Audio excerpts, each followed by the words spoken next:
Y desde este jueves 12 de agosto el precio del diésel subirá a 4 centavos de dólar y se venderá a 1.60 el galón. Por otra parte, en la gasolina extra y Ecopaís se incrementarán 10 centavos de dólar. El presidente Guillermo Lasso se pronunció al respecto en una entrevista con José Hernández, director de Cuatro Pelagatos. Escuchemos lo que dijo el primer mandatario. Vamos a derogar el decreto de los combustibles, no lo vamos a hacer, porque eso le causaría un grave daño al Ecuador. Yo quiero explicarles personalmente y decirles, si lo derogamos, se cae lo que hemos avanzado en materia económica y de imagen internacional. No digo que no vamos a focalizar el subsidio, lo vamos a hacer en los próximos 2 meses, porque se requiere de unos sistemas operativos, tecnológicos. La noticia requiere profundidad. En Notimundo están los protagonistas de la noticia. Y para conversar sobre esto, saludamos a esta hora al economista Larry Yumibanda. Él es presidente del Círculo de Economía de Guayaquil. Economista, muy buenas tardes y gracias por acompañarnos. Le saluda María del Carmen Álvarez. ¿Cómo le va? Muy buenas tardes, buenas noches a todas las personas que nos escuchan y nos ven a través de las redes sociales y de la radio, ¿no? Economista, el presidente Guillermo Lasso ha sido pues contundente en su respuesta a aquellos pues sectores, gremios, al movimiento indígena que ejercen presión para que este decreto que establece la banda de precios para regular los combustibles sea derogado.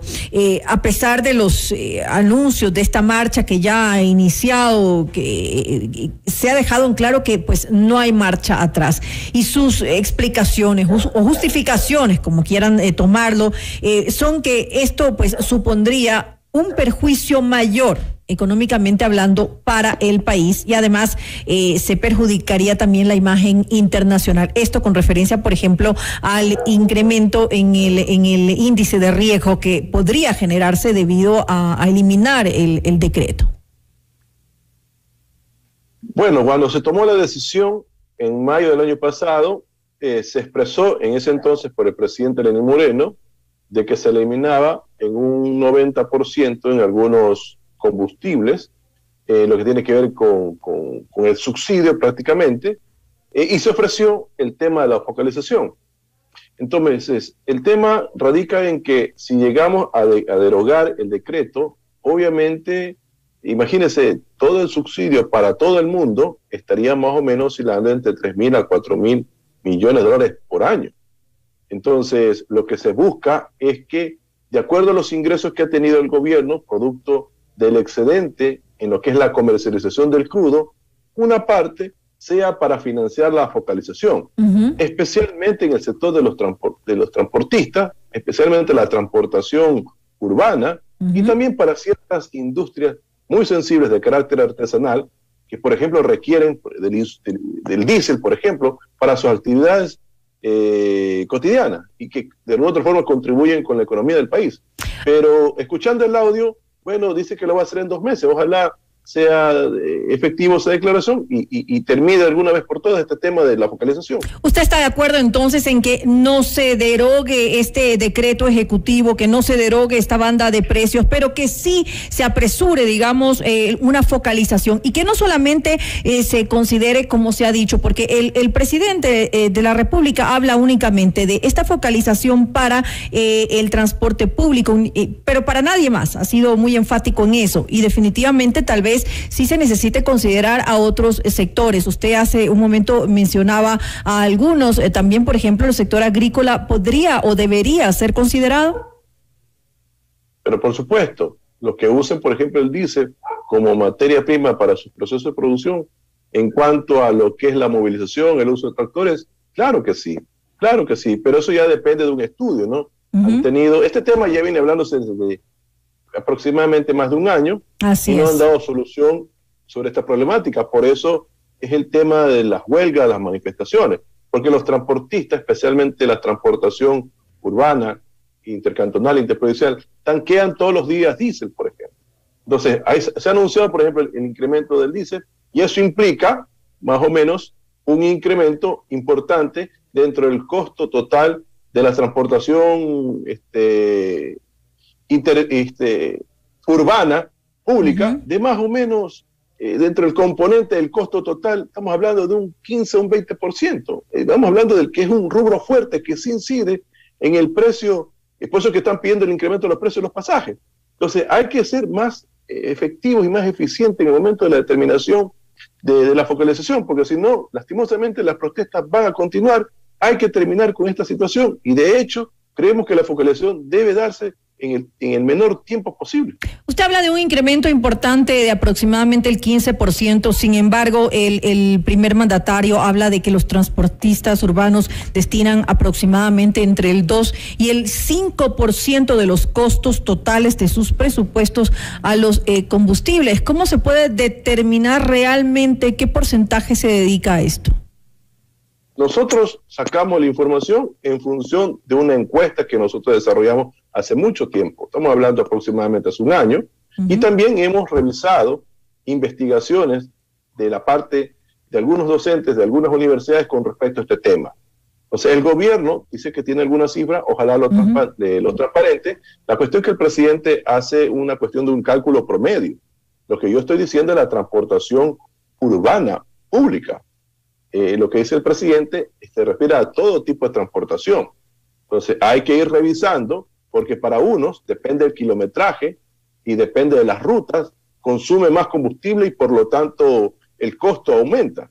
Entonces eso es una cuestión de carácter técnico que tienen que haber mesas de trabajo para que se determine de alguna vez por todo el tema de la focalización. Hay mesas de trabajo actualmente, hay mesas de trabajo, se lo está revisando supuestamente con los transportistas. Lo que pasa es que todavía no se llega a definir cuál puede ser el mecanismo. De hecho, hay algunas opciones en la mesa. Una de las opciones que ha sido presentada por parte de los transportistas es que se dé la focalización a través de la facturación. Esto lo había dicho Abel Gómez, que es presidente de la FENACOTIP. ¿Esa puede ser una buena opción? Puede ser una buena opción. El uso de la tecnología va a ser fundamental para el tema de la focalización. Pero, insisto, ya para el próximo mes los precios de los combustibles tendrán que bajar, porque actualmente el precio del petróleo ha bajado de $73 por barril, de acuerdo al precio del crudo WTI, a $68 por barril. Entonces, este incremento se debe porque los precios que se consideran más o menos hace 20, 25 días atrás, hace que se den este incremento. Pero ya para el próximo mes, ojalá los precios vayan hacia la baja. Es decir, para el 11 de septiembre tendríamos en cambio una baja en el precio de los combustibles. Si sigue manteniéndose el precio en 68, 69 dólares por barril del petróleo WTI, tendría que bajar en este caso el precio de los combustibles.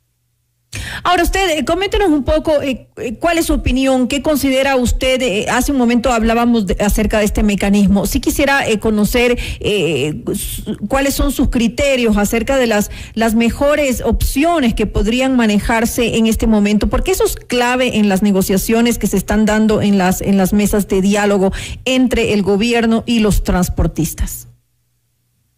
A ver, primero que definan cuánto va a ser el monto de subsidio para sectores sensibles, especialmente los transportistas. Segundo, el tema de la base de datos. Tenemos el software que van a utilizar para la implementación de la focalización. Cuarto, las reuniones, en este caso, con las gasolineras para de otra manera articular con la base de datos que tenga el gobierno y hacer más efectivo el tema del subsidio. Pero ojo con lo que le voy a decir. Esto porque el precio está más o menos entre $65 hasta $75, que es de alguna otra forma manejable, pero si el precio llega a dispararse a $100, a $120, que puede darse el caso de algunos pronósticos, aunque habrá que ver qué es lo que pasa de cara a los próximos meses, cuidado, el precio se dispara del diésel por encima de los $2 y la eco extra y la super también se disparan, y ahí sí vendría un impacto mayor que de alguna otra forma el gobierno tendría que tener un colchón y preparado alguna estrategia de congelación de los precios, porque ya se le iría de las manos y eso sí generaría una fuerte inflación en nuestra economía, con incrementarse los precios de los principales productos de la canasta familiar, ¿no? Pero economista, justamente para eso está el sistema de bandas, porque este sistema lo que hace es que evita que hayan esos aumentos drásticos que usted prevé que podrían darse. No, el sistema de bandas solamente funciona de manera eficiente cuando los precios tienen una pequeña volatilidad. Pero cuando se da una volatilidad hacia el alza, lastimosamente el sistema de bandas es ineficiente. Entonces, por eso que hay que tener mucho cuidado. El gobierno igual tiene que tener una reserva en caso de que llegue a pasar. Si no se da, no pasa absolutamente nada. Seguimos con el sistema de banda. Entonces seguimos trabajando con el asunto de las mesas de trabajo. Pero también, si el precio va hacia la baja, ahí sí, lastimosamente, los precios de los combustibles tienen que bajar, pero el gobierno se va a perjudicar porque lastimosamente va a tener que de alguna otra manera medir el impacto de las pérdidas porque el precio de los combustibles bajó. Por eso es que es interesante establecer efectivamente con los trabajadores en un marco previsible. Obviamente en este corto plazo, me refiero hasta el cierre de este año, los precios se van a mantener estables en cuestiones del precio del crudo, pero ¿quién discute que puede haber alguna cuestión en Medio Oriente o en alguna parte de otro mundo donde se dispara una media guerra y comienza a dispararse el precio del crudo? Y eso hay que tener mucho cuidado, ¿no? ¿Cuándo considera usted que se debería llegar máximo a un acuerdo sobre el tema de la focalización? Yo aspiraba a que hubiera sido esto resuelto en agosto de este año, pero el presidente ha dicho que lo va a tratar hasta 2 meses. Estamos hablando de que por menos por octubre tendríamos conocimiento de cómo va a ser el plan de focalización. Esto justamente para tranquilizar al sector del transporte, pero ¿qué pasa, por ejemplo, con el movimiento indígena, que no contempla, digamos, negociaciones, no contempla el tema de la focalización, estrictamente dice que lo que se debe hacer es justamente derogar ese decreto, eliminar este decreto que establece pues la banda de precios? ¿De alguna manera usted cree que se pueda llegar también a un acuerdo en el que quede en evidencia, digamos, que los determinados sectores no van a ser afectados en su economía? Es que justamente en ese decreto se estableció los mecanismos de la focalización. Así y eso es. No se ha cumplido. Y eso no se ha cumplido lastimosamente. Y me imagino que los dirigentes de la CONAIE están planteando el tema de la focalización. Yo lo he escuchado en algunos medios de comunicación y ellos plantean la focalización de los combustibles. Esperemos que se reúnan y llegue a un acuerdo, porque tampoco las paralizaciones le hacen bien al país. Se pierde mucho dinero, se pierde mucho trabajo y lastimosamente en una economía que se aspira a recuperar una vez que hemos pasado la peor caída de la actividad económica en el año 2020, el menos 7.8%, lo que aspiramos todos los ecuatorianos es que exista el trabajo, ¿no? Que continúe el trabajo. Así es, justamente las paralizaciones lo que hacen es complicar la economía de los países. Ahora, de alguna manera ha habido durante este tiempo, este año que ha estado funcionando este sistema de bandas, ¿cómo se puede analizar, digamos, el impacto que ha podido tener en aumento de precios, en forma general, no digamos en una inflación? ¿Ha sido representativo? ¿No lo ha sido? ¿Hasta qué punto ha llegado a afectar la economía? Le voy a ser sincero, el sistema de bandas no ha funcionado porque desde mayo del 2020, que el diésel, por ejemplo, estaba $1, ahora está en $1.60. Entonces sobrepasó el 5% del techo, o sea, estamos hablando de un incremento del 60%, o sea, el sistema de banda no funcionó. Pero de alguna otra forma es una guía, han ido subiendo la banda más arriba, el techo lo han hecho más alto, pero eso tiene que de alguna otra manera ser revisado con otro mecanismo, pero... ¿Con qué mecanismo? Hay que mantener los equilibrios. El tema es que mantener los equilibrios. O sea, ¿pero con qué mecanismo podría variar? Dejar la libre flotación de los mercados sujetados a los precios del barril de petróleo, pero tener una reserva en caso de que llegue a pasar un incremento desmesurado, en este caso el precio del petróleo, para de alguna otra forma contener los procesos inflacionarios que se podrían generar con el incremento de los precios de los combustibles. Entonces, todos los países, por ejemplo, dejan a libre flotación la determinación del precio de los combustibles, y Ecuador no puede hacer la excepción. Es decir, tener opciones adicionales para contener precios y no solamente el sistema de bandas como único mecanismo. Habrá que establecer, por ejemplo, primero la libre flotación, pero si en caso llegue a pasar un incremento desmesurado del precio del barril de petróleo, establecer controles de precios, ¿no? Para no afectar la economía ecuatoriana. Esperemos que sea así. Estaremos también pendientes de lo que ocurre en los próximos días.